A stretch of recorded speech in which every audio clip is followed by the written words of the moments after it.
Describe in single words only the good things that come into your mind. About your mother? My mother? Yeah. Let me tell you about my mother.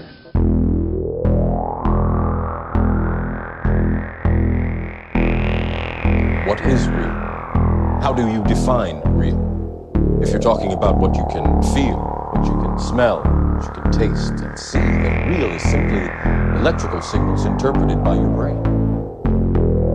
Have you ever been in an institution? Cells. Cells. Do they keep you in a cell? Cells. Cells. When you're not performing your duties, do they keep you in a little box? Cells. This causes it. This causes it. This causes it. Information overload. All the electronics around you poisoning the airwaves. You are listening to the High Tech Low Life podcast, a Cyberpunk media retrospective.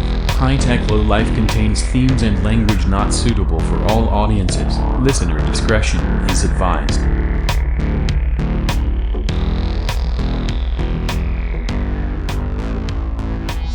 Welcome back, baby. This is the High Tech Low Life podcast with your hosts Eric and Josh. I'm Eric. And I'm Josh, baby. This week we are here to watch a film called Upgrade from 2018. Yes. A fun little flick, I thought anyway. I think that's a pretty good way to put it. Yeah. No big takes on society in this one, really. There are a few maybe small ones, but mainly it's just a white guy revenge story. Yeah. It's it doesn't have it doesn't have a lot of takes, like you said. I think that's a good way to Right. And we'll get into it deeper here in a bit. Before we do, though, let's talk life, I guess. How's your life going? My life is going. I mean, It's all right. I don't know if this weather ricochet thing is going pretty cool. Really makes it hard for me to plan my job in life, but, that's the fucking dark days of February for you. Yeah. Is there anything in the news worth mentioning? Oh, let's see. I'm sure there's been a disaster rate. I feel like we've had a blessedly quiet week. Honestly, I think you're right. Hopefully, well, not just for our podcast reasons. Hopefully nothing bad happens between now and this release. Yeah. For all reasons, but... Wait, let's go ahead and leave a blank spot so that way we can go back and record an apology or, a condolence message. Thoughts and prayers. Our thoughts and prayers go out to the people where the atomic bomb detonated in Ukraine. Yeah. Ooh, let's not wish that into existence. Okay, that one's a little close to reality, maybe. That did happen. The year anniversary of that happened since we recorded. Yeah, that's true. Yep, we're fucking land war in Asia. What are you gonna do? Yeah, I listened to the BBC on Sirius satellite radio in the morning, and they wouldn't shut the fuck up about it. Yeah, I am not tremendously surprised. Nope. And I don't have much thoughts on it, though. Let's switch into happier things like recommendos. Okay. I have watched some things in the past week. I have too. Maybe it's good there's no news. We'll fill our time with this bullshit. Yeah. One thing that I watched is something I know you also watched. I watched Knock at the Cabin. I was going to say, is it Upgrade? Because I know you watched that. That's the point of the show. True. Knock at the Cabin. What do you think about it? I liked it. Okay. Like, more than I kind of expected to. I don't know where that puts you on the level with me because I liked it less than I expected to. But I don't know what your expectations were versus mine. I think I don't know. That's tough to quantify. I went into it knowing it was an M. Night Shyamalan movie, and I find those to be real rocky. Yeah, they are. But I don't have the hate for Shyamalan that a lot of people have because he's made some movies I've really liked. So yeah, exactly. I don't dislike him broadly, but I never feel confident going into one of his movies. Yeah, it's home runs and gutter balls to mix two sports metaphors. Yeah, he takes a lot of big swings, and his batting average is not necessarily high, But No, it's in the low twos, probably. Sometimes he just smacks it right out of the fucking park. Listen to us talking sports. We should do a sports show. What are we doing here, wasting our time? Yeah. Baseball and bowling. Am I right, people? Mm-hmm. Oh boy.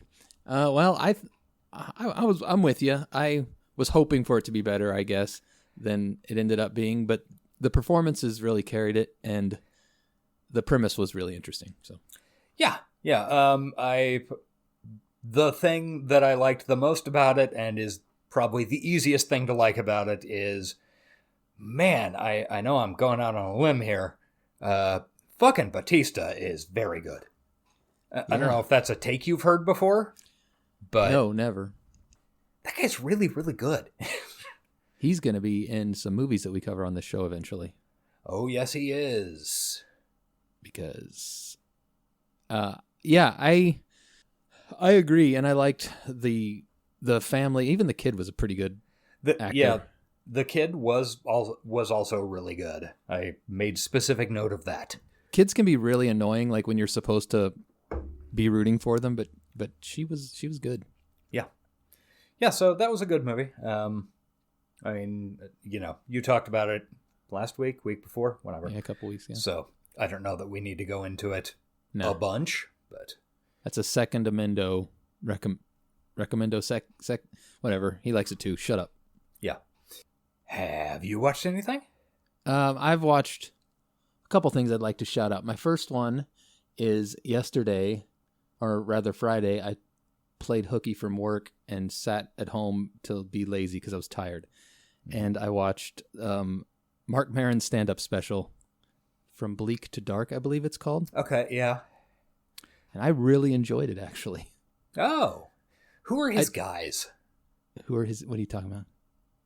Who are you guys? I've got a soft spot in my heart for Mark Maron. I really burned myself out on his podcast in the early days of podcasting when it was one of the only ones to listen to. So I don't listen to it anymore.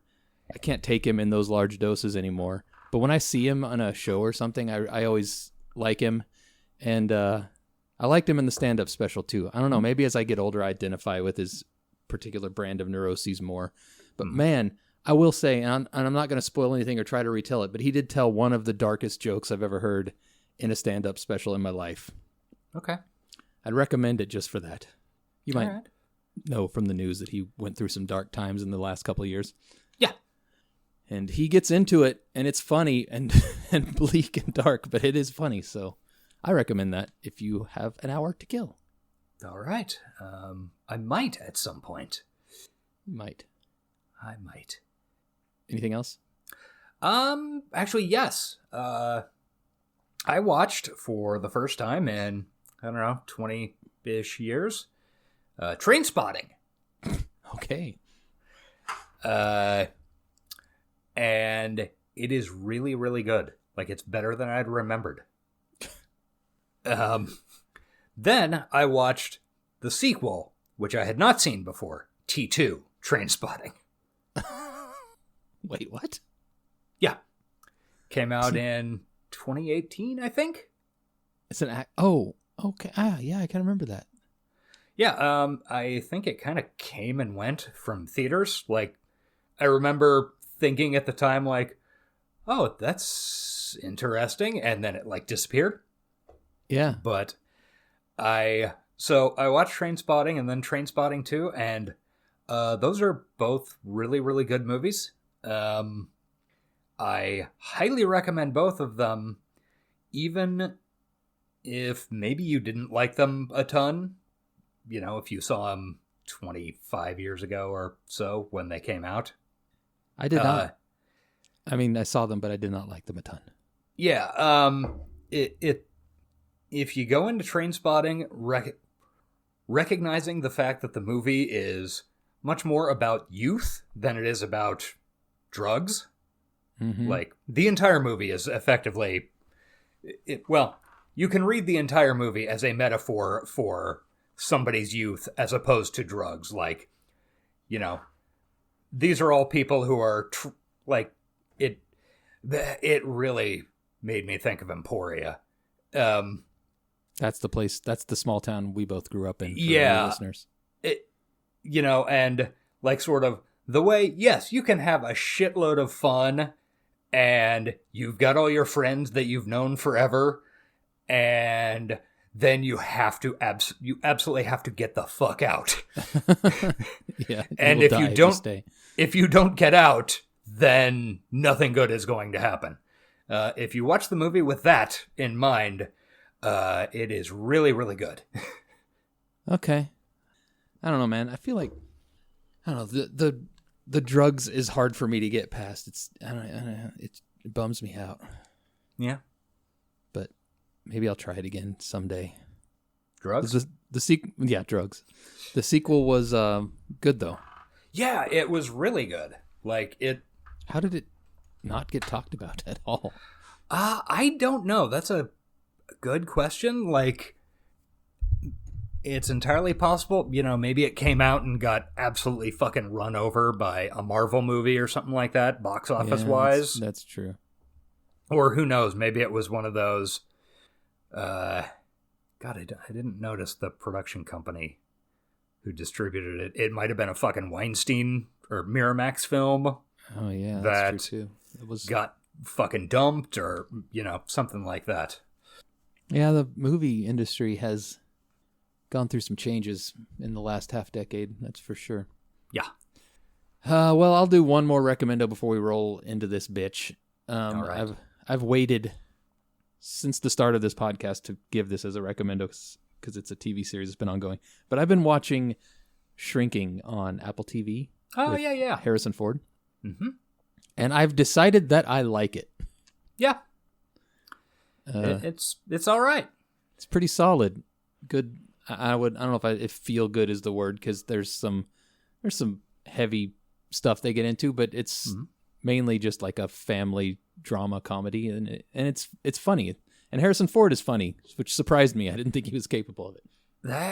He is. That's the thing.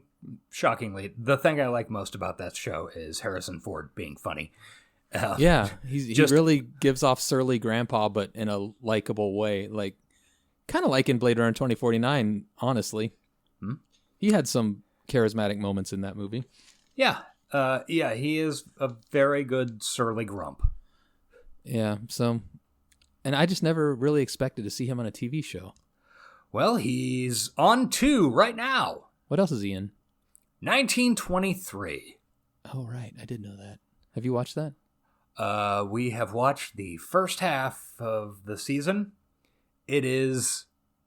I'd recommend if you were going to watch it. Harrison Ford is pretty good. There's some funniness on Harrison Ford's part. Yeah. Helen Mirren is a good actress. It's a dumb fucking Yellowstone soap. Yeah. So, if you wanted to get stoned and watch it, it'd probably be worth it. All right. Get Yellowstoned. Oh, yeah. Why is he in so many TV shows? Does he need to I don't pay off know. a building he crashed a plane into or something? I was having this discussion with my mother a couple of weeks ago. Why is Harrison Ford suddenly doing fucking TV? He's at the point where he doesn't have to work at all if he doesn't want to. So you would think he hasn't had to for 40 fucking years. Or maybe he's seen the writing on the wall and is seeing that the true art these days lies in TV, not in movies, because movies are primarily dominated by nostalgia things like Marvel and Star Wars and the Indiana Jones movie he's in coming out in a month. It's true. Stuff that he's could really easily capitalize on. Blade Runner. And I don't remember which Marvel movie he's going to be in, but he's going to be in one soon. He must need to buy a new plane. I guess. It's really weird because it feels like he was borderline retired for a decade or so. And then suddenly, I don't know. That's weird. I love that the mythology of him will always be incredible actor, grumpy grandpa, terrible pilot. And way stoned. Yeah. But anyway, Shrinking is good. Even taking Harrison Ford out of it, there's some really good stuff. So Yeah, Krista Miller is very funny on it. yeah. Who's the guy from all the old 80s sitcoms? Ted.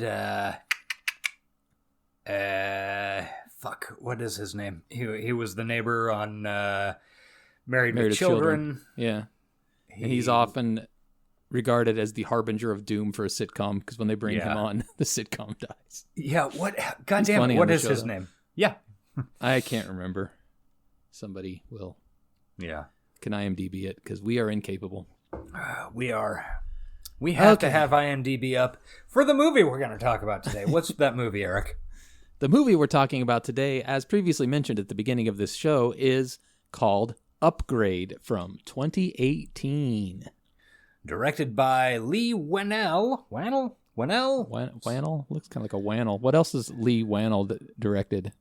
The Invisible Man. I liked that movie quite a bit, actually. Yeah, he was somehow associated with at least the first few Saw movies. Mm-hmm. Mm-hmm. I don't know if he directed a short called Dick Elves, so that's cool. Well, that's fun. Yeah, the original Saw movie here. Okay. 2004 Saw 2 movie. So he's a Saw guy. Apparently. Never seen a Saw movie. I saw the first one. It was vaguely clever.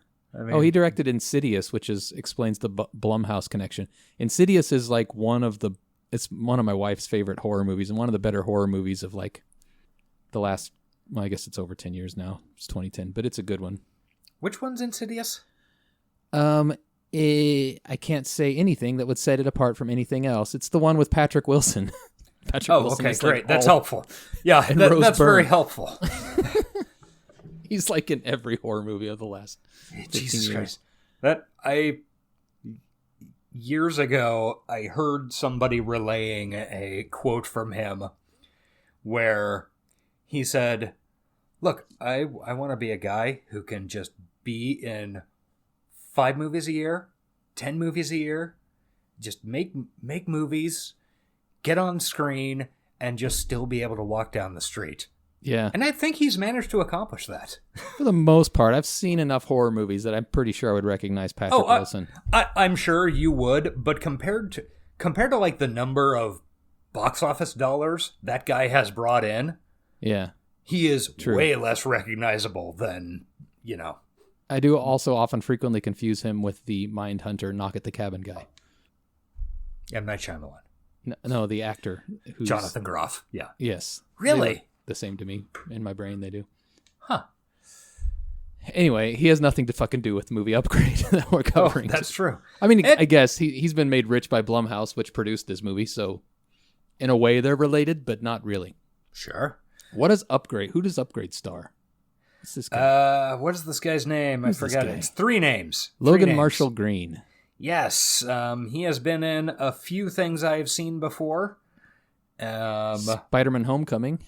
Yes, Spider-Man Homecoming, When They See Us, which was a Netflix, I want to say, miniseries about the Central Park 5. Okay, yeah, I never saw that, but I remember it. Yeah, it also has Pacey in it, so. The Connection. Yes, that's why I watched it. And then TV movies, a lot of not much else. Yeah, and I think he's Australian, and I think a lot of the stuff he's been in has been Australian. Oh, he was in Prometheus. Oh, interesting. And he was also in Devil, which was another Shyamalan. Wait, was Devil Shyamalan? I think it was. I think he was a producer. I don't remember if he directed. He was a writer. He didn't direct it, but he wrote it. Or was a writer. Yeah. That was a weird movie, but good.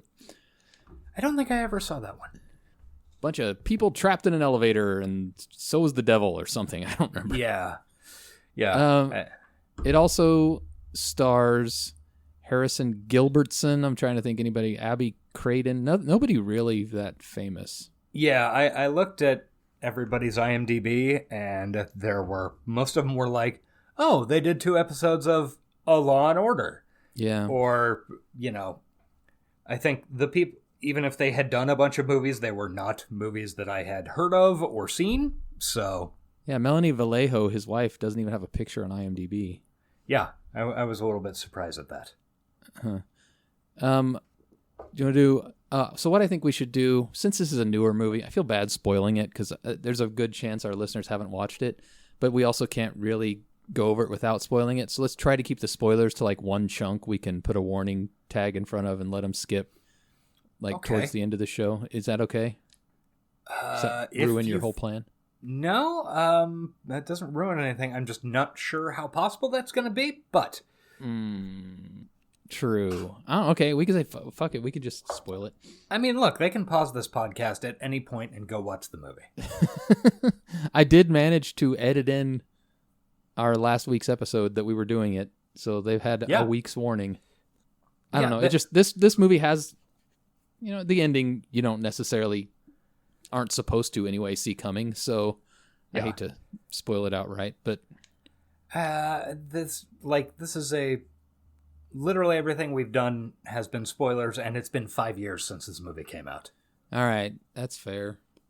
Like, I could see us taking some care for a new movie in theater, but... Yeah, absolutely.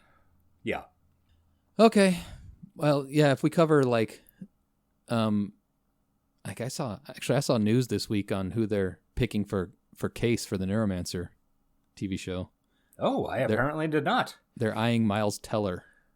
Don't know how I feel about that. Not overjoyed at that. No. Seems a little too handsome. A little too... I don't know. Yeah. I don't hate the guy, but he hasn't accepted. There's nothing set in stone yet. That's just what I read on some... I don't know. I think my fucking phone told me. Yeah. Yeah, I don't know. I'm not excited about that pick. I'd much prefer it if it was a name I did not know. Yeah, as always for a beloved series. Okay, anyway, let's get back to Upgrade. So, what were your thoughts overall? Did you think it was all right? Did you enjoy it? I thought it was all right to pretty good. Like, all right to pretty good. Yeah, it was. I mean, it was a reasonably entertaining way to spend. I don't know, how long was this? It was just over 90 minutes. I think it was. Okay. I think it was 100 minutes, hour 10 or hour 40. That seemed right. That's a reasonable. It managed to have a good enough pace that that's about just the right amount of time. No, I thought it was the perfect amount of time. I actually watched it this morning before we recorded this. I mean, I'd seen it before, but I watched it again and was quite happy with the amount of time you spend in this world. I think it's a pretty tight little film too, and there are some nitpicks, but for the most part, it presents you with something and it delivers on that thing and leaves you happy. Did this come out in theaters or was this a direct to streaming? Do you have any idea? I do not. I mean, I'm betting it was in theaters because 2018. I mean, I just feel like I used to know what movies were in theaters, and I feel like when things go to theaters, they don't go to all the theaters. Like the big ones only get the really big movies, and some of these smaller ones don't get to go to all of them. And I don't know. It's just so hard for a movie to make it in the theaters these days. Yeah, let's see, I'm trying to see where it used to be so much easier to navigate fucking... Yeah, IMDb is bad now. IMDb, yeah. Oh, okay, so let's see. Well, it cost $5 million, and... That is cheap for how good it looks. Opening weekend in the US and Canada, it made $4.7 million. So a little break-even joint after... Opening weekend, yeah. Oh, that's just opening weekend. Okay, yeah. Yeah. Apparently it made 12 total gross US and Canada, and then 16 mil worldwide, so... It's made a little bit of money. Yeah. I mean, and that's probably, that's how that Blumhouse and then, what's the other one? A24? Yeah. That type of return is their bread and butter. Yeah, I wouldn't spend $5 million on a movie, make 15, spend $10 million on a movie and make 30, I feel like this feels like a more than a $5 million movie. I mean... The effects that they put in it, there are some that are bad, but for the most part, I don't know. It felt like there were some times when it's like, okay, they're not driving down a street in the future. They're driving down a street right now with a few futuristic cars mixed in. Yeah. But I don't know. It overall, I felt like it. I wasn't taken out by the effects. I think they spent their money wisely. Yeah. Agreed. Yeah. And also, I think I saw something that it was shot in South Africa. Okay. Yeah. So you get a lot more bang for your buck. Yeah, makes sense. Shall we do a recap? Do you have... Well, I'm actually just about on the IMDb recap. Okay, where did that Nice. go? All right. Still tune. Gray's a stay-at-home mechanic whose wife is Asha. One day, Gray asks Asha to help him return a car to his client. Whilst Gray and Asha's self-driving car malfunctions, it crashes. Gray watches helplessly as Asha bleeds to death next to him. Gray returns home, a widowed quadriplegic under the care of his mother. His wife's death and the inability of police to identify their attackers cause him to sink into a depression. After a suicide attempt, he's offered to have a high-tech chip implanted, enabling him to walk. Though initially hesitant, he's persuaded to have the surgery. That's the end of the plot synopsis. Wow. I don't know what to say about that. Gray is a stay-at-home mechanic whose wife is Asha. What a weird opening sentence. Yeah, I don't know. That's Fucking wrote that.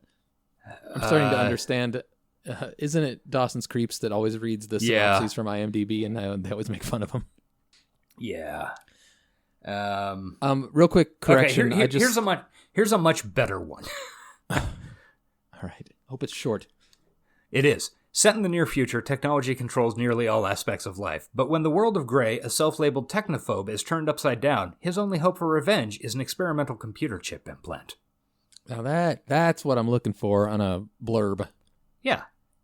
Oh, the one that was terrible was by someone named Nick Reganis, IMDb user. So go out and troll him, Nick, or something. Dox him? I don't know. God damn it, Nick.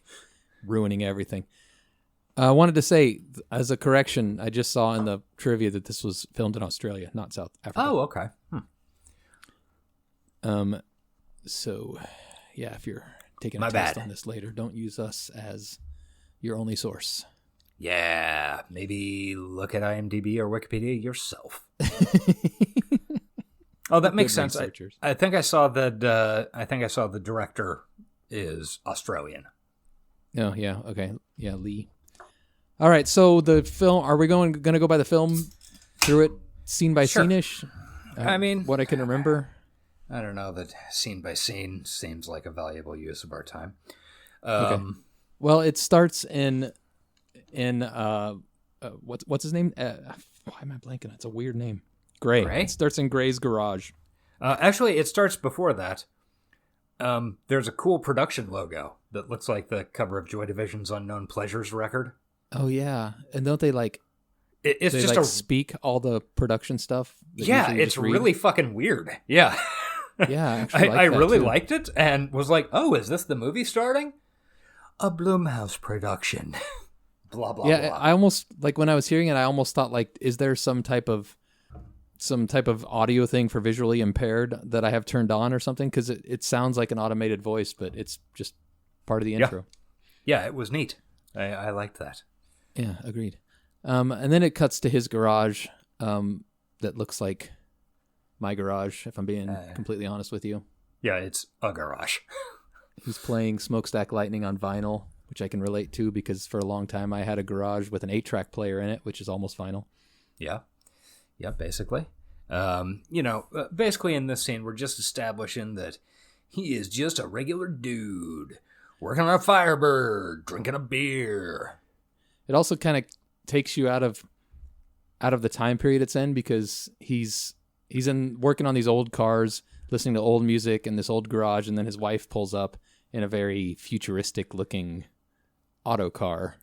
Yeah, the inside of this garage could have occurred at any point in the last 50 years, roughly. Yeah. I mean, I agree. But then his wife comes home, and she's in a fancy car that drives by itself and has windows you can block off.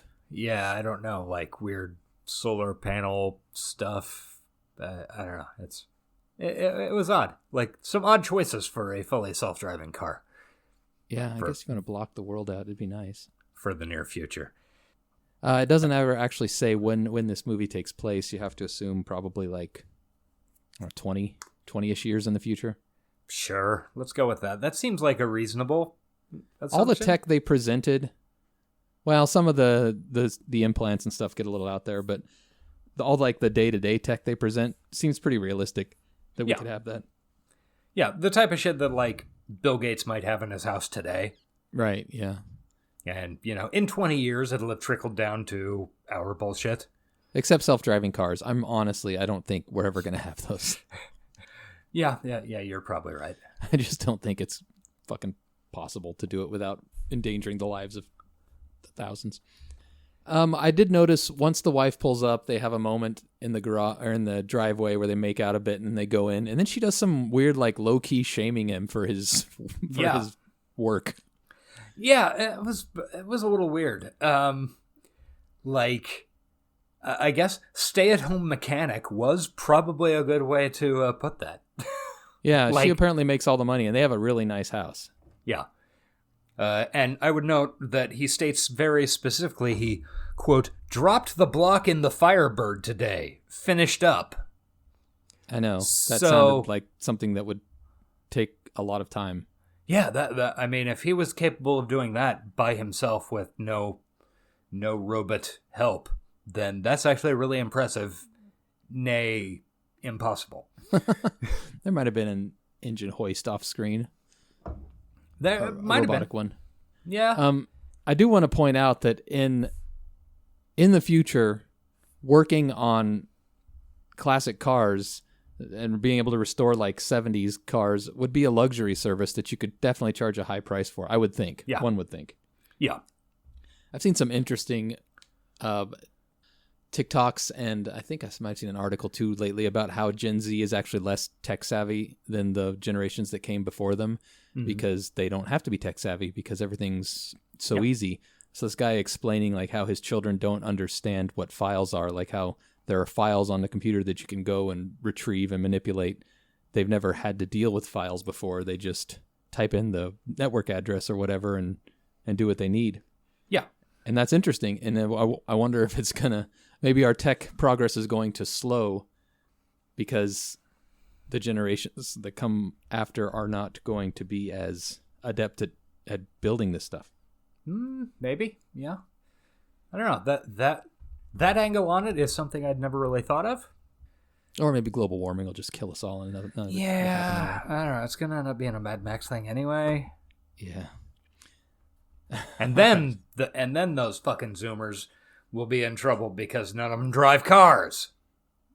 That's true. Public transport taking pussies. Yeah.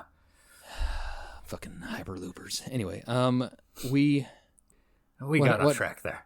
He's got to drop this Firebird off at his rich client's place, and has his wife follow him, has his wife in the car with him, and then their auto-driving car follows her so they can get a ride home. That's right. Yeah, and he makes it clear because he doesn't know how to work the auto driver to get him home by himself. Yeah, he's doing a very good job of that. What's it called? There's a specific term for it when, usually it's when men. Yeah. Like pretend they can't do anything. I know what it is. I can't. It's not coming to mind. Yeah. Fuck. Now I feel like an asshole. I know, my brain's just breaking. I could yell at my wife and she would just yell the phrase back at me, but I'm not going to do that. So he's like, goo goo gaga, I don't know how to work electric car. So you have to take time out of your busy evening to drive me because I can't fucking push a button. Yeah. The same thing when men are asked to, like, I don't know, cook dinner or something. And then, honey, how do you cook pasta? Oh, how much water goes in the pot? and then I turned on. Oh, so I have to wait until it's boiling before I put the pasta in. Oh, okay. So that way, it's just easier for her to go ahead and do it. Weaponized incompetence is what Yes. Yes. Thank you, Jesus. Yeah. Yeah, he is doing a little weaponized incompetence. Maybe it's to fire back at her passive-aggressive income shaming she was doing earlier. Could be. Yeah. It's a weird relationship. Yeah. They seem happy, but they are saying things that you probably shouldn't say in a good relationship. I mean, things that in a 90-minute movie that isn't about the relationship shouldn't be said. Like, yeah. Perfectly reasonable things. But on the other hand, it adds a layer of potential complication that doesn't. They needed to establish that he was kind of a Luddite because that's a big part of the plot. Yeah. But they didn't. It was weird how they shamed him for being a mechanic. I didn't like that very much. And that kind of leads me to another point of this movie. This movie's not really high-tech low life. This movie's high-tech upper middle life, I feel like, right? There's some low life. But our main character is not low life. Yeah, main character is probably upper middle class. I don't know. Yeah, upper middle. I mean, he's got robot arms to make him his protein shake. Yeah, that's true. Those hackers and those VR addicts later on in the show aren't getting protein shakes made by robot arms in their hovels. True. Yeah, those guys are cool, by the way. They are, and I think that's kind of to this movie. It doesn't make some of the thoughts on society that a lot of cyberpunk we have covered does. Maybe it's got something to say about artificial intelligence and what it is to be human, but it's definitely not making the usual corporations are bad, because the corporations are just making products in this. They're not really shown as the bad guys. Well, I don't know. We can get into that once we get closer to the end of the movie. Okay. Like, I think there's a little bit of, and this will pop up substantially more later, but I want to bring it up now so I don't forget. There's a little bit of kind of incoherence to this movie that could be because of a potential plot twist that comes about at the end. Yeah. But I'm not sure. Like, I don't know. That's the movie's a little bit incoherent. It's not yet, but it has some stuff that just doesn't make sense within the rest of the context of the movie. So yeah, I think I follow. Yeah, we'll hit that later. So anyway, he goes to the bargain basement Leonardo DiCaprio's house. So you're thinking, makes sense, because I actually wrote in my notes that he's giving strong Henry from Dawson's Creek vibes. Yeah, I mean, he's the bargain basement Henry from Dawson's Creek. Who is the bargain basement DiCaprio. Yeah. Michael Pitt is who we're talking about, for those of you who don't follow our Dawson's Creek show. Yeah. He had some Michael Pitt energy. Yeah, same shape of head, same haircut as in many roles. Same pouty face and like weird kind of slurry speech that Leo had in his early days too. Yeah, and also that whole thing of like, I don't know, if you put him in a suit, he looks like he's dressed up in his dad's suit and is going to work as Vincent Adultman. Vincent Adultman, yes. Yeah, but he's supposed to be a kid. Like, he's supposed to be another young prodigy billionaire genius. Yeah, he's much also like supposed Bryce to be from last week. He's also supposed to be Elon Musk, but whatever. Well, that's true. Ugh. Didn't like that part. So this is 2018. Musk hadn't been fully unmasked yet, although anybody smart could see it. That's, oh my god, on the message board that you were aware of, that I've been going to for north of 25 fucking years now. Yes, goatfuckers.com. I'm well aware of it. Sure. I keep telling you to stop sending me links. Somebody like a week ago posted a thing. Well, it seems like we might have been wrong about Elon Musk this whole time. And it was this article about how Elon is making these big mistakes now that he has Twitter. Maybe he's just an insane narcissist. And I'm like, literally, go back to my posts in 2010. I have been calling this guy a douchebag for over a decade. I'm starting to think we might have been wrong about this guy. Yeah. Who could have known? Who could have guessed? Oh, boy. All right, so we are, just so you know, at 45 minutes. We thought we were going to bring this one short. It's not looking like we're going to. Just letting you know personally, not our listeners. We're now up to minute 9 of the movie. Approximately. Well, we've got to digress and talk about how you were right about Elon Musk all along. I was. So then Bargain Basement DiCaprio shows them Gray and his wife, like, look at this little microchip thing. And Gray's like, cool, whatever. And he's like, it's going to change the world. Meanwhile, Asha's like, that shit is going to change the world. I am much more into you than my husband, who's a lowly mechanic. Yeah. That's the vibes I was getting anyway. Yeah. She apparently works for Cobalt, making power tools for Home Depot. That's with a K. This is with a C. Oh, was it? Okay. Yeah, I forgot that was with a K. No, or is it Lowe's that does Cobalt? It's Lowe's, yeah. Yeah. Speaking of Cobalt, I had a genius idea. I've got a bunch of nice, shiny red Milwaukee cordless tools that I'm very proud of. It's like my new expensive collecting thing that I like to do. Oh. But I don't want them to be stolen because expensive tools get stolen. So I wanted to buy like the Milwaukee pack-out system. And I actually ended up doing that because I got a couple of them free from rewards. Anyway, but I thought, you buy expensive tools, you buy one of those cheap-ass Cobalt systems and you store them in that, and then you look like you're a cheap tool buyer. You don't buy the expensive carrying systems. Okay. Or you just get a duffel bag like I did for most of my career. Yeah.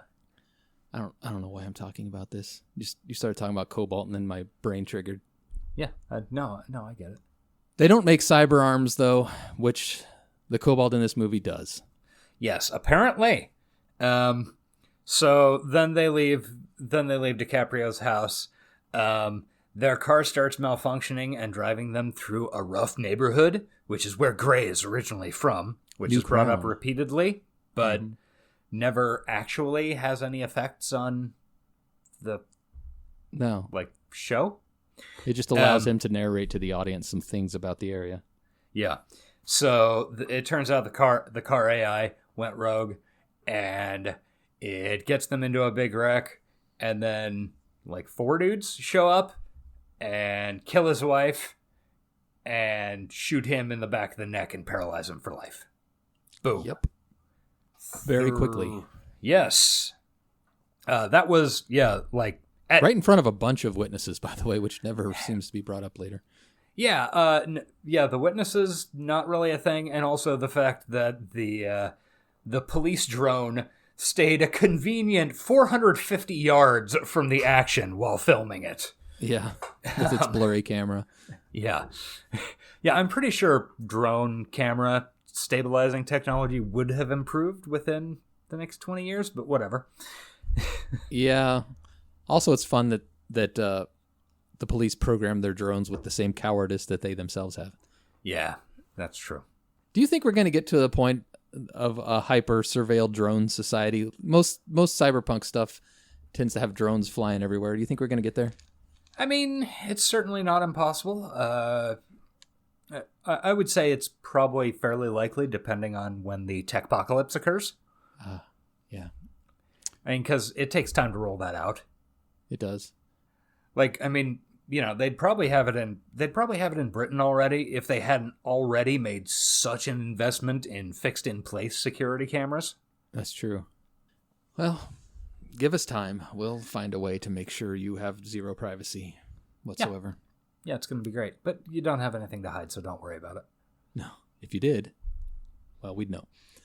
All right, so. Cut to 3 months later.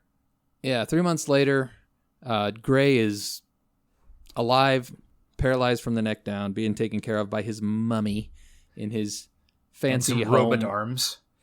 His fancy home with robot arms to do everything for him. He's very depressed. His wife is dead. He's a quadriplegic. And, he tries to kill himself. Mm-hmm. Fails. Because the robots have safety features built in that won't let him do it. Yeah.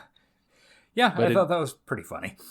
It is in the hospital after one of these attempts when he is reapproached by Bargain Basement Bargain Basement, Leonardo DiCaprio.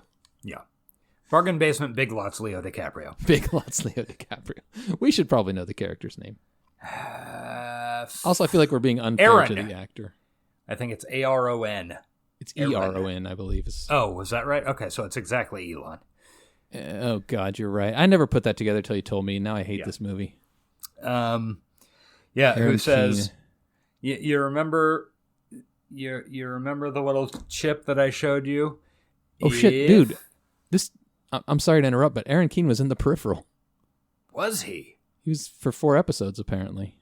What character was that? Apparently I did not click him. I didn't either. I'm looking through IMDb here. It must not have been a huge role, but it says he's 4 episodes of The Peripheral. All cast and crew. What? Dun, dun. This is good podcasting. All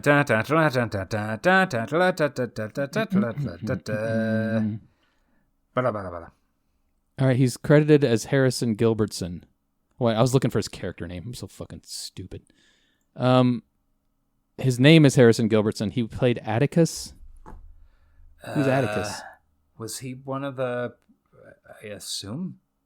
Maybe he was one of the bad guy criminals in the 2030 timeline? Or 2035 or whatever the fuck it is?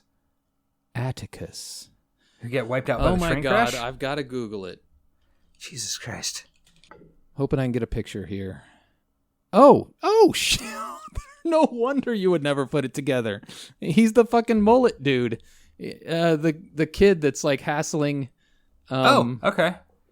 Yeah, now that I see it, it's clearly him, but him from that movie to this are so completely different. And he's actually good in The Peripheral. I don't know if he's a good actor, but I enjoyed his performance as a mulleted redneck. Okay, so yeah, he's one of the ones who is in the train crash at the end. Yes, he was. He was in the train crash. Okay, that's what I was thinking. Picturing his face. Yeah, no, you're right. That's him. Very different from all the roles he's pictured in on his IMDb. Anyway, that was a divergence we did not need. But in case you're curious, on our previous podcast, Johnny in a Minute, we did do a series on the TV show The Peripheral on Amazon Prime. Because it's William Gibson. Yeah, it is not a biography of Perry Farrell. No, it's not. And I don't know, it's been re-upped for a second season, so we might be doing something about it on this show. We'll see what happens. I think we'll have to. William Gibson's so excited. I hate to not be as excited as him. Yeah. All right, back to Upgrade. Back to Upgrade. Okay, so he decides to do this. Oh, yeah. Back to where we were. The fucking kid shows him like the chip and like says, basically, I'm going to stick this in your spine. We're going to do this illegally at my house, but it should allow you to walk again. And Gray is like, okie dokie. Yeah, he resists at first, but then when the kid says, what would Asha want you to do? He has a change of heart. He's like, okay, let's do it. There's some pretty neat visuals for the operation. I made a note of that as well. I thought it was very cool. The actual part where it showed the operating was weird because it didn't appear that there was any bone anywhere near his spine. So that's cool, I guess. I don't know. I don't think a surgeon would probably enjoy this part, but it looked cool. They were like, here, let me cut through this steak, and then they basically just toss this fucking microchip in. Yeah. Aaron's house is pretty neat. Yeah. So then, a doctor is looking at him and says, well, it'll probably be pretty piecemeal. And is like, can you feel that? Can you feel that?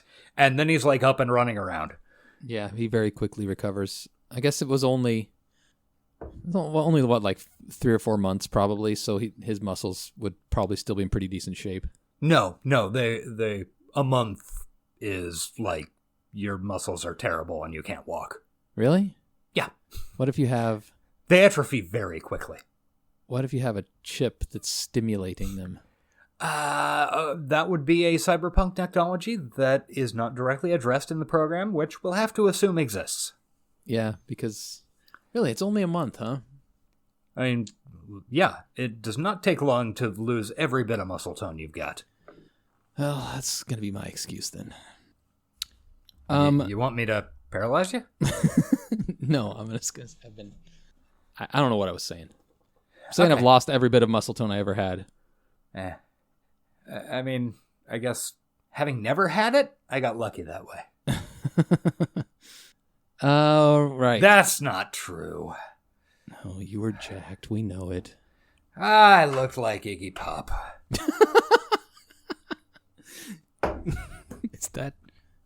Is that an ideal body type or not? I'm not sure. It's not quite the ideal hairline, that blank...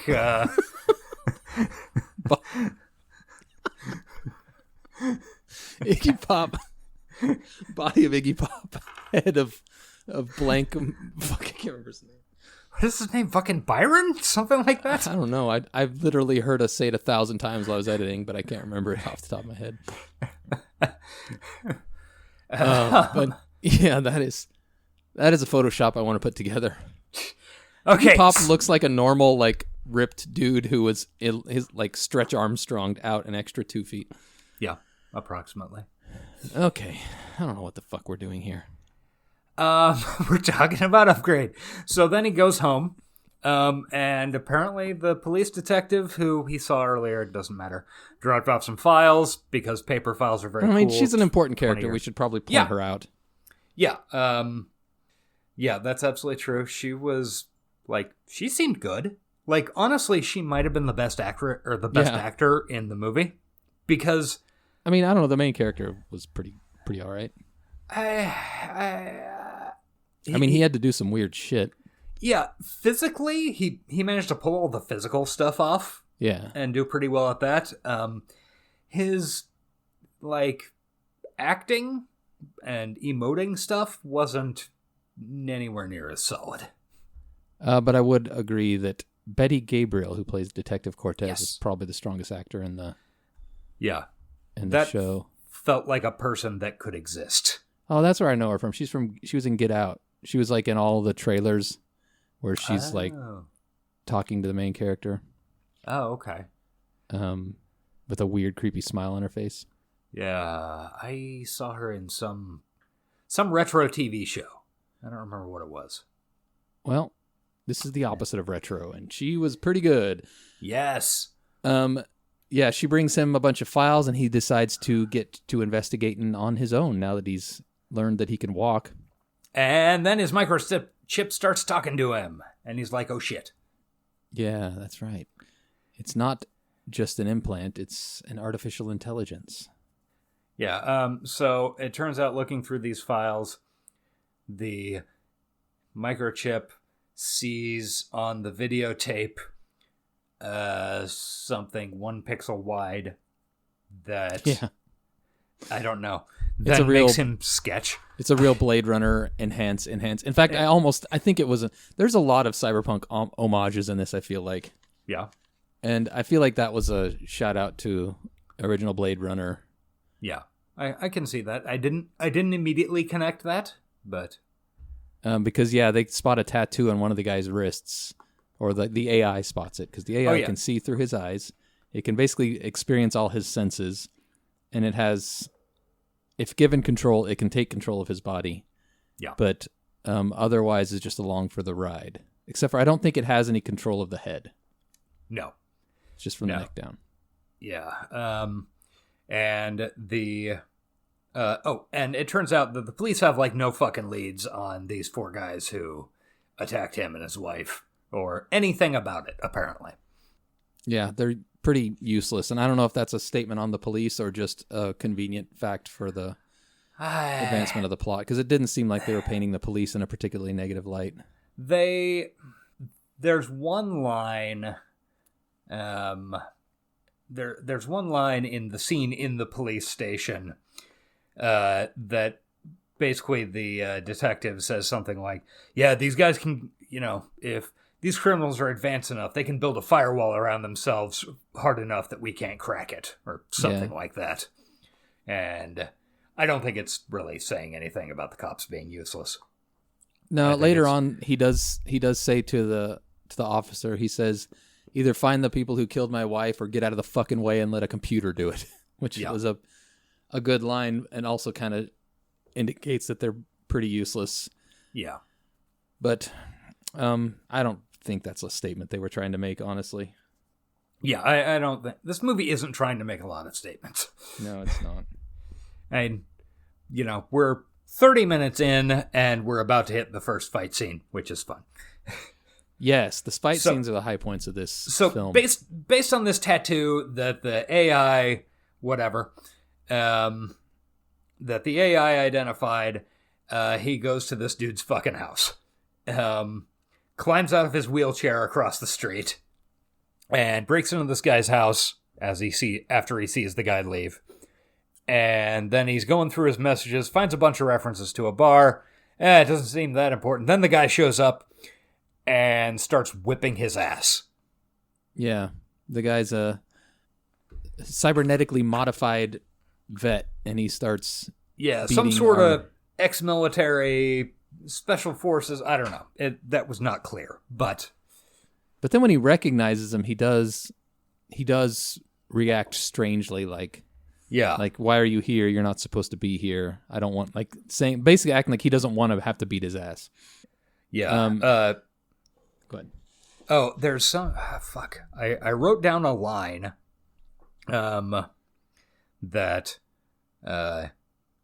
okay, so the guy he's attacking says, that was someone else who killed Gray's wife. Yeah. And this is one of the things that is mildly incoherent about the movie. Like, I don't know, they make these... a couple of little glances towards... there's some bigger plot going on. Mm-hmm. But it doesn't actually advance that, depending on how you read the movie. Also, we forgot, in the video is the first time we see evidence of the cyber gun. Oh, yeah, that's true. They do. He does point that out when they're watching the surveillance video, that these guys have guns implanted in their arms. Yeah, the AI is like, the one who shot your wife wasn't holding a gun. Right. When you actually see cyber guns in the hands, that's probably the worst use of special effects in this movie. It's not great. It doesn't look... like, it really just looks like a couple of plastic rings glued to people's palms. It looks really fake. Yeah. I'm curious how those are supposed to work. Yeah. He's like loading shells into his bicep and then cocks it. That's pretty cool. Yeah. Doing the Henry Cavill arm cocking move. It's cool, but at the same time, absolute fucking nonsense. Yeah. I always thought cyber guns were dumb. But they work for these guys. Yeah, so anyway, Gray is getting his ass whooped by this ex-military guy, and the robot in his brain says, I can whip this guy's ass if you let me take over. Give me permission to whoop his ass. And he's like, permission granted, as he's getting choked out. Yeah. And then it gets funny. Yeah, and then it gets hilarious right up to the brutal murder. Yeah, it goes from funny to fucked up real fast. It is utterly hilarious. The way he's just smashing plates against the guy's face. Yeah, because our Gray is just along for the ride, but he can still speak, and he's like commentating as the fight goes on. And my favorite line was, he's got a knife, and then Stim says, I'm aware of that. Now so do we. And when he grabs a knife as in the middle of this fight. I don't know. The fight scenes in this movie are very fun. Yeah. Yeah, especially that first one, just for as shockingly weird and funny as it is.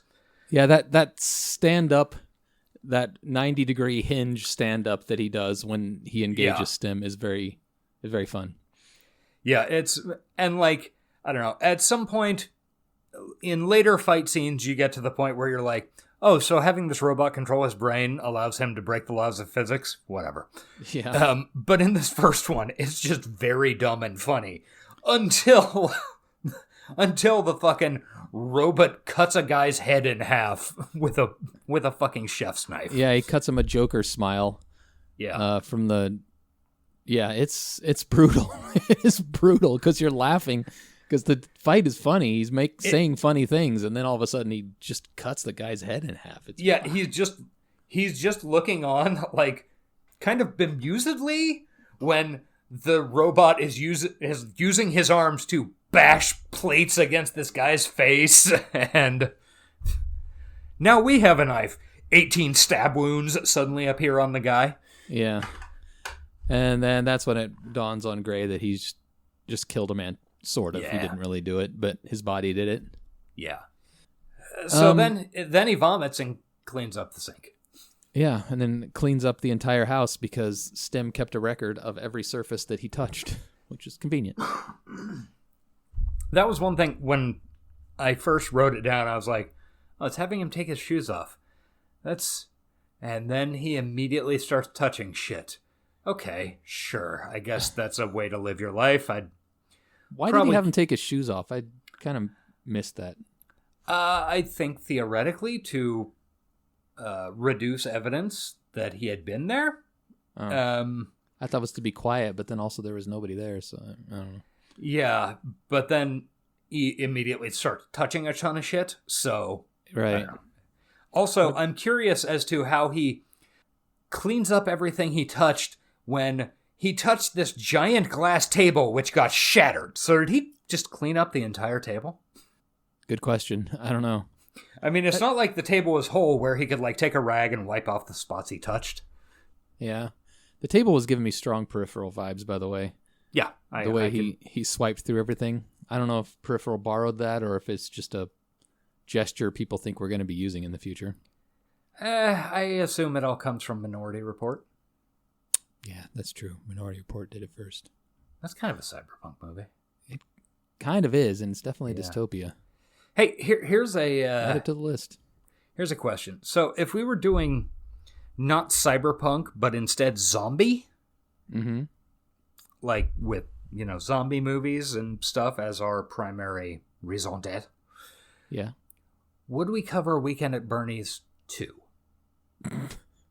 I've never seen it. Does he come back as a zombie, or is he just continue to be carried around? The thing is, Weekend at Bernie's 1, they're like puppeteering him. Yeah. Right?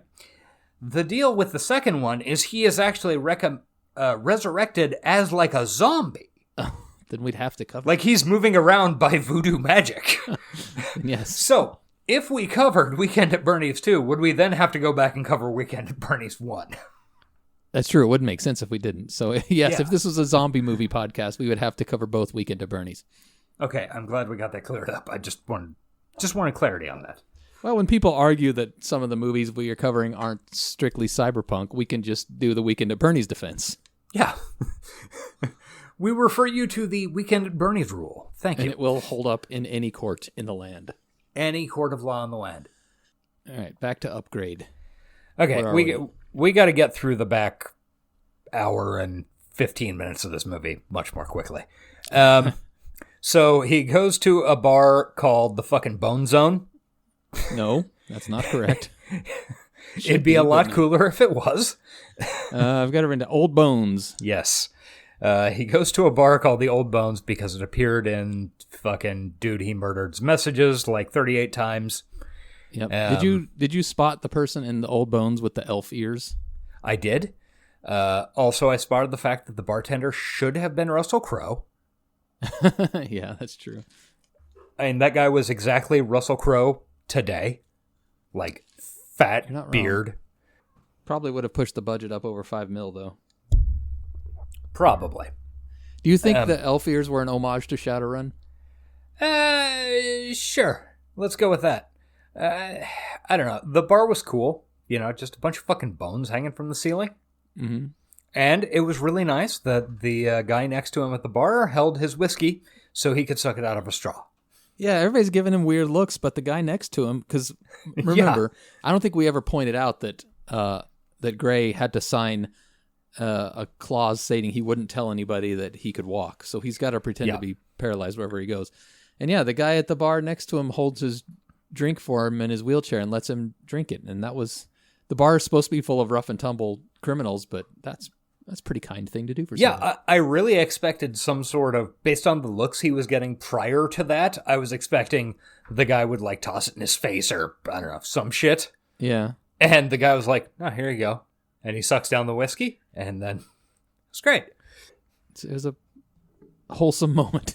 Yeah. Right before he goes and slices a guy's face to ribbons. Yeah. Yeah, so he basically drinks his whiskey and says, hey, does anybody know anything about the dude that I murdered? Or is anybody friends with him? He murdered my wife, and I'm here trying to get revenge on her killers. It's definitely a creative way of doing legwork. I mean, just going into the bar and shouting your questions. It's a move. I mean, it's a choice he made. It's giving first-time Shadowrun players to me. Yeah, I totally get that. Yeah. The guy is relatively comfortable in the milieu because, as mentioned, this is his old neighborhood. But not that, I mean, he's not that comfortable with the criminal element or how they do things, I guess. Right. Then a dude shows up in a Guy Fieri t-shirt and is like, hey, we're going to take you back to the bathroom. And is being very threatening because he's clearly a friend or compatriot of the dude he just sliced, or the dude whose head he just chopped in half. Yes. Not off, in half from the jaw up. Yeah.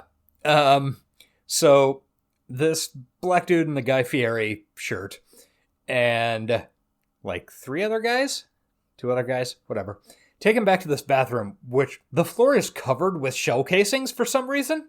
Yeah, I was confused by that too. Like, I don't know, it was... Were they just doing target practice in here? Like, and why not sweep up afterwards? And also, like, you would expect if they were shooting that many rounds, because the floor is, like, carpeted with fucking empty brass. Yeah, it's like that... It's like the scene from Hot Shots Part 2, where Charlie Sheen is standing in a mountain of brass. Yeah. You would expect to see some evidence of shooting on the walls, but you don't. Maybe they just were filling cartridges in there. I remember my childhood friend's dad refilled a lot of loads. Yeah. His basement always just had shell casings everywhere. We'd go down and steal gunpowder and do things with it that children should probably not do with gunpowder.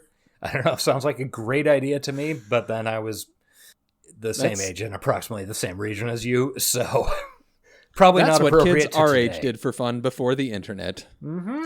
You ever put a 22 casing inside like a McDonald's straw, a 22 shell bullet? Oh, hell yes. In a McDonald's straw, then you throw it up, and the weight of the bullet brings it down primer first, and it hits the ground, and poof, and it explodes like a little firecracker.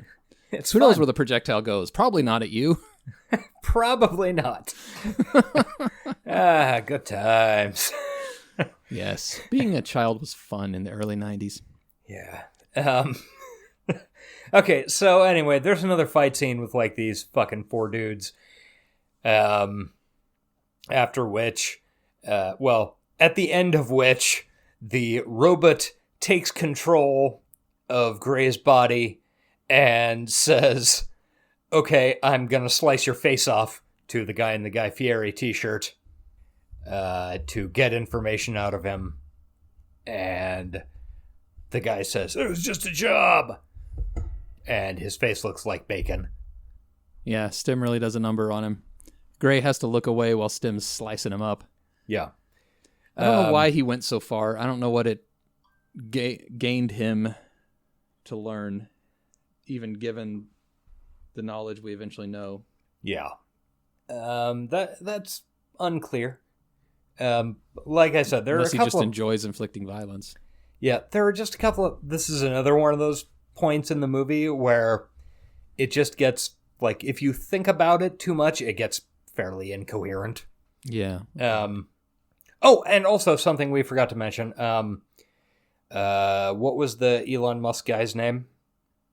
Aaron, E-R-O-N. Yeah. After the first murder, Aaron got Gray back and said basically like, you can't go murdering. You've got my property in your head. I keep an eye on it. And if you fuck around like that again, we'll have a real problem. Yeah, all this makes the ending... Which becomes an issue at the end of this fight/torture scene. Yeah. Because Aaron realizes what is going on. Gray has gone to this bar and is probably murdering people. So he starts hacking, in quote marks, to shut STEM down. Real quick, one line I liked from the fight when he's crouched on top of the dude whose face right before he cuts it. He says, "You thought I was an invalid, but you didn't know I'm a fucking ninja." Oh, yeah. It's a pretty good line. And then I got to thinking, like, wow, the word invalid for disabled people is really fucked up. And then STEM responds, "While I am state of the art, Gray, I am not a ninja." Yeah. So apparently, doing kind of the like logic rules of this, ninjas are greater than state of the art? I guess. Maybe he would lose in a fight to an actual ninja. Yeah. STEM said it himself. Anyway, pushing on. I'm telling you to push on. I forgot where we were. Okay, so STEM says, take the pen out of his pocket and writes down a bunch of instructions. Yeah, that he writes on his arm. On his arm. And he says, Aaron is trying to hack us. We need to get to a hacker to basically root me. Yeah. Not in the Australian sense, where rooting means fucking. Root me, daddy. Yes.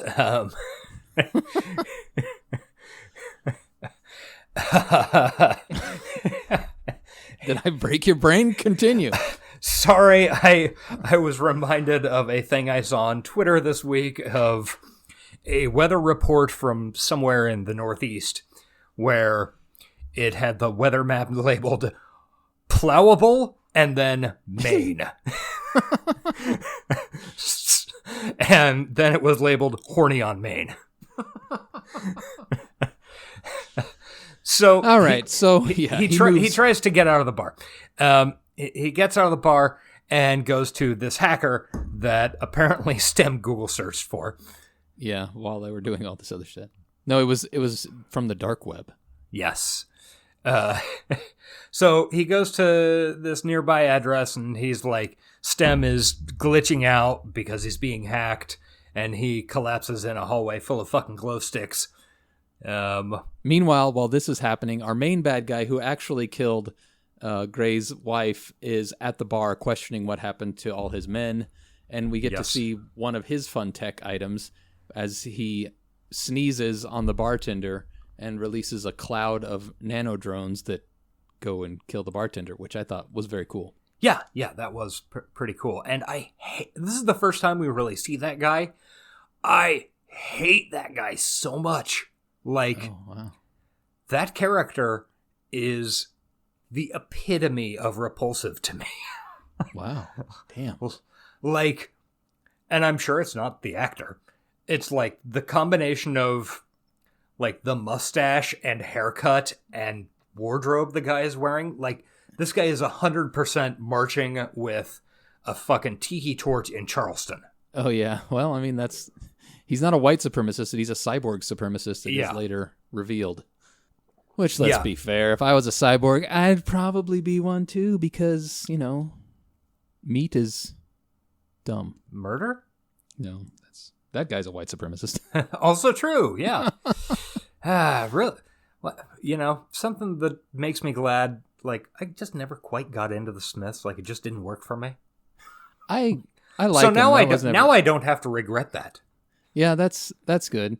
I feel that way about a lot of things, like Harry Potter. I never got into Harry Potter at all. I've never given half of a fucking shit about Harry Potter. And these days, I'm being just so rewarded for that. Yeah, really. Feels good. I bet. Moving on, though. Moving right along. So he goes to this, the main character, Gray, goes to this dilapidated apartment building, finds this hacker, Jamie, who doesn't have a name. I don't know. There's a little confusion and some comedy about that. Yeah, Jamie's being very elusive, and I actually like the character quite a lot. Yeah, I did too. I want to see a movie about her, or them whatever. probably. They Yeah. specifically said, don't ask my gender. Like, not only are they leaving it ambiguous, they don't even want you to ask. Yeah. That was a very funny bit. Yeah. So and at the end they leave not I can't even I got to use they pronouns, but they don't have a name, so I don't know how to refer to not Jamie because they specifically said their name's not Janie. So they leave him Gray lying there on the ground and says they can't win. And that's ambiguous, but it kind of lets your mind wander about what fight Jamie is fighting, not Jamie. That is another of the points where it, like, you think about it and you go, oh, that, like, when you're watching the movie, it's like, oh, shit, what's that mean? Yeah. And then you get to the end of the movie and it's like, so did that mean anything? No, I don't think that meant anything. Yeah, I was going to say it was... That's another of the incoherent points. Was that hacker hired by STEM? Were they in on it? Yeah, I don't know. Yeah. So this is also the place where there are a bunch of people just like fucking, I don't know, doing Rock Moon Trees with VR headsets on. Rock Moon Trees. You know, what exactly does not Jamie say? Like, the virtual world isn't as painful as this one. Yeah. Because Gray is like, why would they do that, man? I'm a natural guy. Yeah, that was a weird thing to be thinking in that moment. I thought, yeah. What is Rock Moon Trees? Oh, that is a reference to Oz? Okay, it's not it's a reference to something one of our friends said about Oz, because I got it. I just wanted to make sure that's what you were referencing. That was never said in Oz. That was our friend talking about Oz. Yeah, you're right. Making fun of it. But it was a good parody of Oz. But Rock, Moon, Trees. We're all prisoners shouted here. it out to our podcast like anybody is going to know what the fuck you're talking about. When Sorry, I barely knew what you were talking about. 75% of my brain is fucking references, and not everybody's going to get all of them all the time, and I've forgotten what most of them mean. So, yeah. But it was fun for me when I figured it out.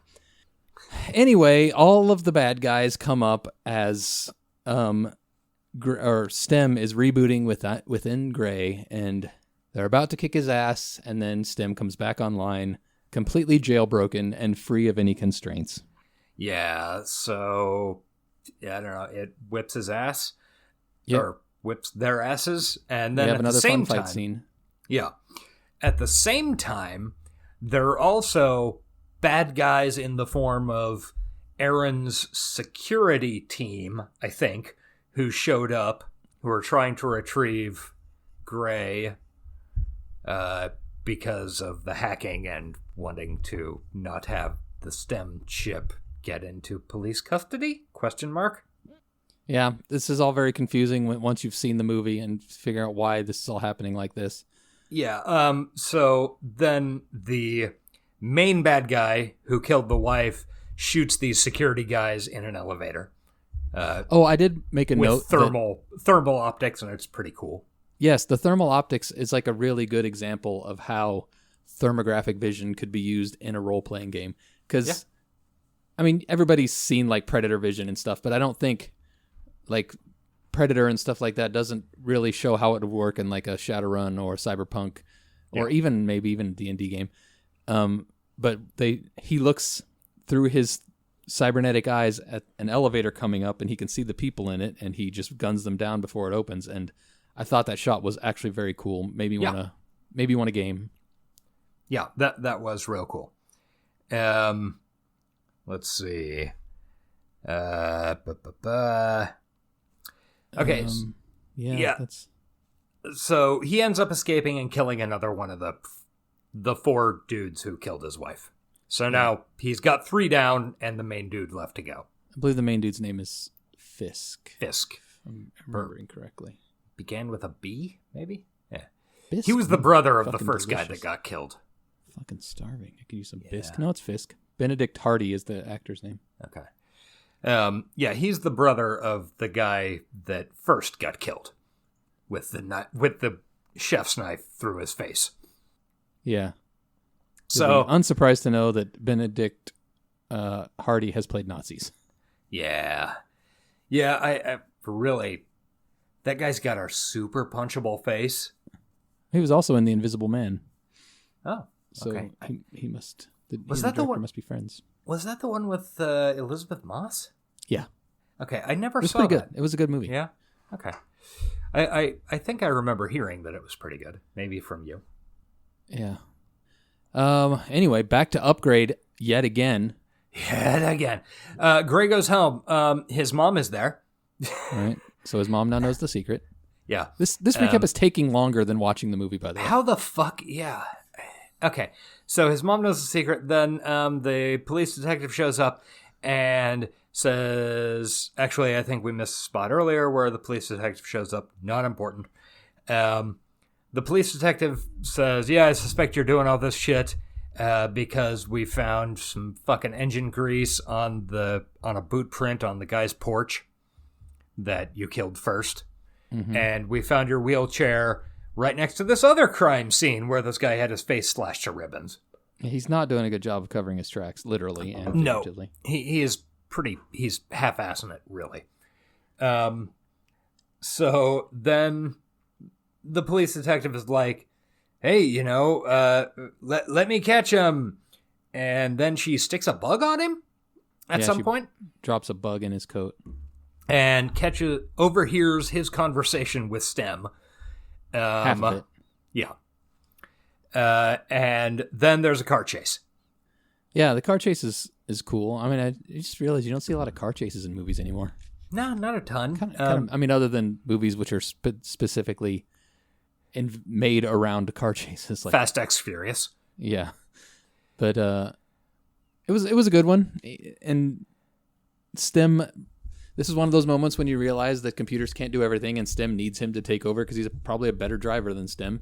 Yeah. And then STEM finds out he can help by hacking some electric cars on the road and basically throwing them at the cop, which is how they get away.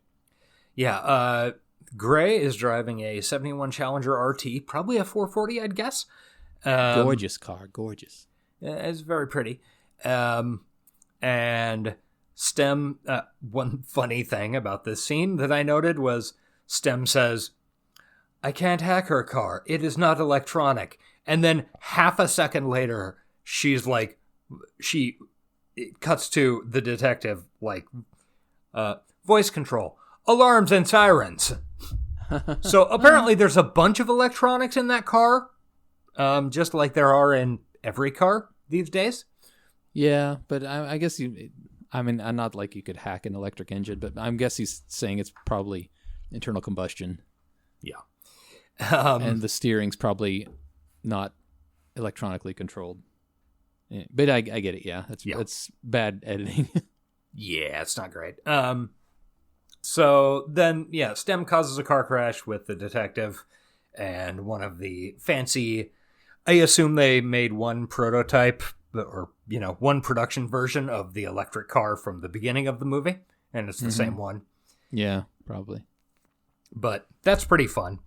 Then Gray goes to Fisk's apartment, who I honestly have no fucking idea plot-wise how Stem figured it out that this was the dude and this was his address. I don't think that was actually addressed. I'm trying to think. He saw Fisk in the apartment. Yeah. Maybe he saw his face and could match it. And of course, he's supposed to have this firewall around him. I don't know. Who knows? Not important. He goes to Fisk's apartment. Fisk walks into the apartment, and then they have a fight. This is where Fisk. you find out he's a cyborg supremacist. Yeah. He's like, yeah, we're the superior dudes. You should join us. Yeah. He's holding a gun on Fisk and mentions that you don't straighten that left arm for anything. And then he immediately closes the fucking distance and puts his fucking pistol up to Fisk's forehead, which is the dumbest possible thing you can do if you're trying, if you don't want somebody to take a gun from you. It's a movie thing. I hate it every time they do it in movies. It's like the whole point of a gun is you can stay far away from somebody and still be threatening. Why would you get within arm's reach where they can grab it? Yeah. So then there's this fight scene, and it turns out that Fisk was hired by Aaron to paralyze this dude, Gray. Yes. It's never really said if killing his wife was part of the deal or not. Yeah. She was just extra or something, I think. Yeah, he's talked like they made money on her somehow, but yeah, never really say why they killed her. No. And it wasn't like compared to the other fight scenes earlier in the movie, it wasn't as fun simply because we're sort of done with we're kind of over this. The shine's off the rose. Is that something like that? The dew is off the rose. The dew is off the smell. Something's off the rose, and the stank's off the rose. The stank is off the rose, and we've been here before. Although it is another incident where Stem had to let Gray take over and figure out a way to get them out of the situation because Stem couldn't fight this other cyborg. He's predicting all my moves. So Gray had to outsmart him with apparently just talking shit. I think the note I wrote was, only humans have the power to effectively talk shit. No AI can do that. Apparently. All right, so... Yeah, whoops. We missed a plot point earlier, but we'll get to it in a moment. So then he goes to Aaron's house and immediately blows away the 2 security guards there. Yeah, that was good. He just walks in and doesn't aim. His gun just knows where to point. I thought that was cool. Yeah, that was pretty neat. And then it turns out that Stem is running everything. There was an earpiece in fucking Aaron's ear when he was first convincing Gray to do the chip, and Stem arranged everything, including the car crash and the murder and everything. Also, we missed out previously where they had the autopsy of the first guy that Gray killed, and the ME was talking to the detective and was acting like, holy shit, he's got all these wires through him and stuff. Mm-hmm. Like, I don't know what these are. And look, like, this is like a gun in his arm or something. And then in this conversation, the reason that Stem chose Gray is because he is, quote, a rare and pure specimen without computer implants. Yeah. So, again, that's a little incoherent. Yeah. Yeah. But then the police detective shows up. Mm-hmm. And she knows some shit is going down, but she doesn't really know what's happening. So when Gray's telling her he can't control whether he puts the gun down or not, she doesn't really understand. And Aaron isn't helping anything. He's just being a whiny bitch. Yeah. Yeah. At this point, I think this is about how Elon would react in this situation, probably. Almost certainly. I mean, these are basically assassination coordinates. Yeah. Yeah. But, yeah, so from the beginning, Stem set all this up so that he could gain control of Gray's body and have a human body to walk around in. Yeah. And that's a cool plot, and I'm into it as a twist. But unfortunately, there's just a lot of points in the movie that doesn't. If you're rewatching, it doesn't make as much sense. And then we have another twist, where Gray wakes up in a hospital bed, which there was a flash of a few scenes earlier. Yeah, and his wife is like, "Oh, how you doing, honey? Oh, it was a car wreck. It was terrible." You had a and dream. She's alive, and there's no Stem, and he's not paralyzed, and he just had a concussion or something.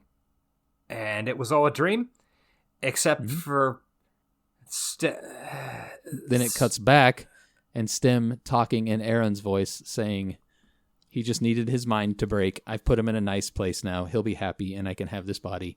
And then he brutally murders the cop. He makes the cop a good cop.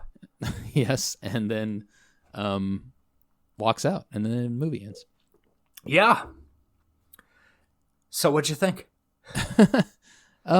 Like I said, I liked it. I mean, it's not a perfect movie. It's not a masterpiece, There's a lot of inconsistencies that it would be nice if they'd addressed. But for $5 million and 90 minutes of my time, I think they did a pretty good job. Yeah, I mean, plot-wise, it's, like I said, there's some points of incoherence, and not, like, had they leaned a little more into the Jamie, or not Jamie, thing, like, we can't let them win thing, that would paint a picture of a broader world. Yeah. I would have liked to have seen some commentary on society. Like I said, the corporations aren't painted as evil. Like, Cobalt makes cybernetic implants, and our hero's wife works for them. Even Aaron's corporation they're just a rival cybernetics company that appears to be much more higher tech than Cobalt, apparently. Yeah, I don't know. The cops aren't bad. The cops are just doing their jobs. Yeah, they did a pretty thin version of the world building to some extent, and partially because they wanted this to be I assume, a fairly lean, we can get this out in 100 minutes and, move on. But it feels like it feels like maybe there were a bunch of cutscenes or something involving some bigger plot, but I don't know. Also, if you compare this, though, to, like, Max Headroom, they did that movie in an hour, and I feel like the world building was a lot more richer than this did in 90 minutes. But, of course, that was the goal of that. That wasn't the goal of this, so I shouldn't compare the two. I did want to point out real quick, in the trivia section on IMDb, it says... I lost it, but yeah, there's a scene where Gray's reviewing his dead wife's autopsy paperwork. When it paused, you could see his wife was born in 2008. At the time of her death, she was 38, which means this movie is set in the year 2046. So I said 20 years in the future, which would be 2043. Pretty goddamn close. Pretty close. Yeah, good for you. Thank you. Thank you very much. Let's give this bad bitch some ratings. What do you say? Yes, that sounds good. All right. We have 4 categories of the HTLL rating system that is arbitrary, means nothing, and makes no sense. Yeah. But goddamn it, we do it anyway. So the first one is story on a 1 to 10 scale. I would say the story is good, but the inconsistencies draw it back a little bit, which for me is going to drop it. I think I'm going to hit it with a 7. I was going to go 6, so we're pretty close to accord there. Yeah. Influence. It hasn't been that long. I don't see this having much influence on anything. Yeah. I do think it definitely pulled some influences, and it definitely homaged some things. I don't know if that should affect this rating or not. Probably not. And influence is a 1 to 10 again. Yeah. We gave Strange Days a 4. I think this is lower than that, honestly. Yeah, certainly. So I'm probably going to give it a 2? A deuce. Yeah. I like 2. Give it a deuce. Prescience, for predicting the future. I honestly, some of the implant stuff was over the line, but some of the household, just day-to-day stuff, I think I could see that being the way we live in 2040. It wasn't radically different. Yeah. But... yeah. Like I said, that's the stuff that's in, or could easily be in, a very rich person's house today. Right. As for the dystopia, they weren't hanging a hat on it, but it was clear that there was definitely a wealth gap. Like when they were in the poor parts of town, there were shanty towns. And so I think it's up there. I'm probably going to give it another 7. Yeah. Okay, yeah, 7 I think is probably reasonable. I mean... it's one of those things... Your hesitance was making me... Well, it's one of those things where it's so fucking recent. How the fuck do I know? Yeah, I'll drop it to 6.5. It's not like Strange Days where it's been 25 years and we can go, oh yeah, this is exactly... True. I'm going to drop to 6.5. What do you say? 6. 6, okay. Style. I don't feel that there was any particular style to this movie at all. It all seemed like boringly realistic. Yes, but I do think as a film it had style. Like the fight scenes were definitely unusual. I don't think that should rate it super high, but I definitely think it should be above middle. So I'll probably hit it with a 6 on style too. Okay, yeah, that seems reasonable. Yeah. The fights, the operating room, the showing the cyber eyes stuff. Oh yeah, that where he puts his little finger trode into the dude's cyber eye and he can like that was weird. Those dudes have some very cool fucking mods. I mean, yeah, I agree. I really the cybernetics were cool. I don't. Yeah. I'm not going to argue there. Trying to add up these ratings while continuing to talk to you multitasking. Okay, do your thing.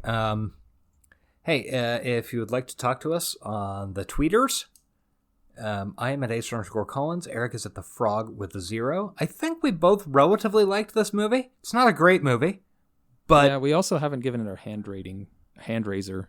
Oh yeah. I would honestly call this like a 3 out of 5, maybe. It's 2.5 out of 5. It's like an all right way to spend 100 minutes, but it's not super. It doesn't have anything going for it, like in either ideas or looking very cool or just being that entertaining or funny.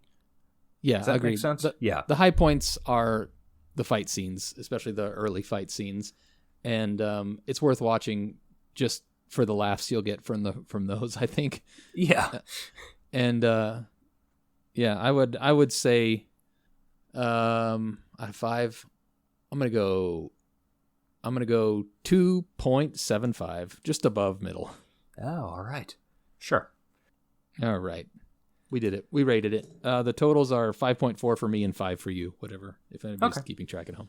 Sure. I'm sure Which I feel is like, it seems like on out of 10, that seems low for how much I enjoyed it.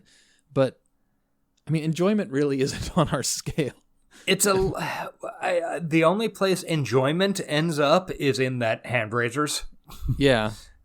And so I would definitely not say don't watch it, but yeah, it's a totally okay way to burn 100 minutes. Sure. And we just did an hour and 40 minutes talking about it. God, I was really hoping we'd get it. Like, there aren't that many ideas in this movie. I was really hoping we'd get down under an hour 30. Yeah, well, we'll see what editing cuts out. Yeah. It'll pull a little bit out, but oh well, it is what it is. Thanks for listening. As mentioned, we have Twitters at the Frog with a 0, at Ace_Collins, and at Johnny60seconds. Follow us on TikTok. We are at Yes. High Tech Low Life PO.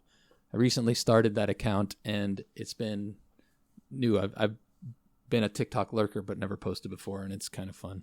We also are on YouTube, High Tech Low Life. We also have an email, hightechlowlifepodcast@gmail.com.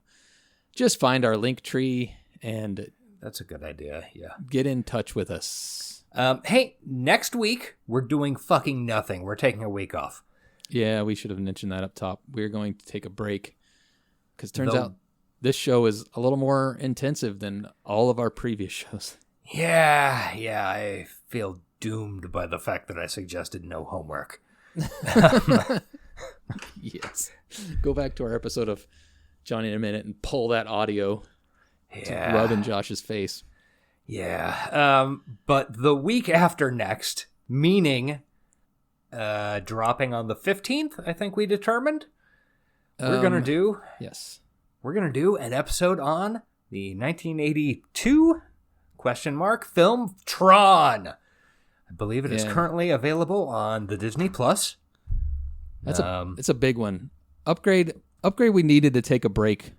Yeah, I feel like, and just do an easy one. Yeah. But I feel like Tron's a pretty big one, so... Yeah. And I've never seen it. Never seen any of the Trons. I don't know anything about Trons, except that they're on motorcycles and they fly around real fast, and Jeff Bridges is apparently in it.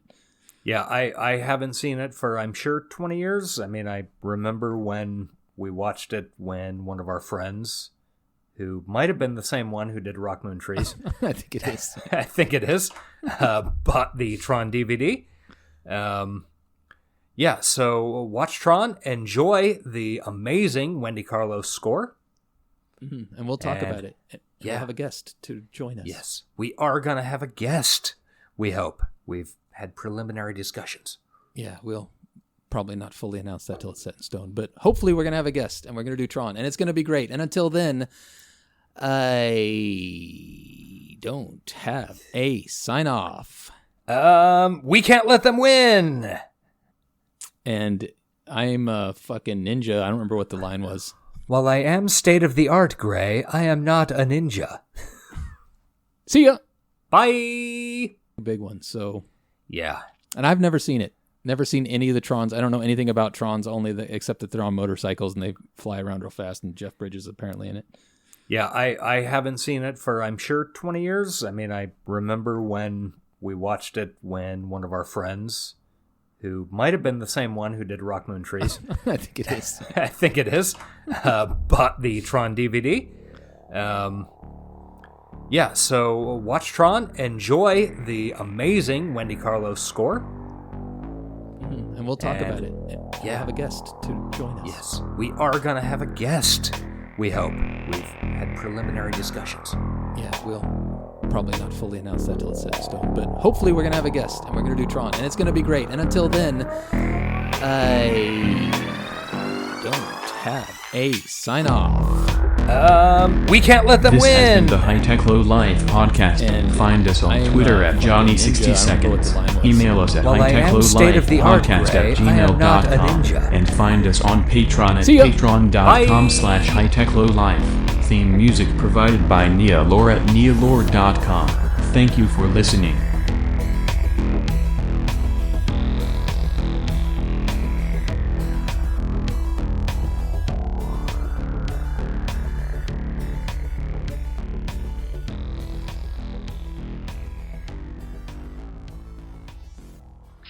Excuse me, Robo.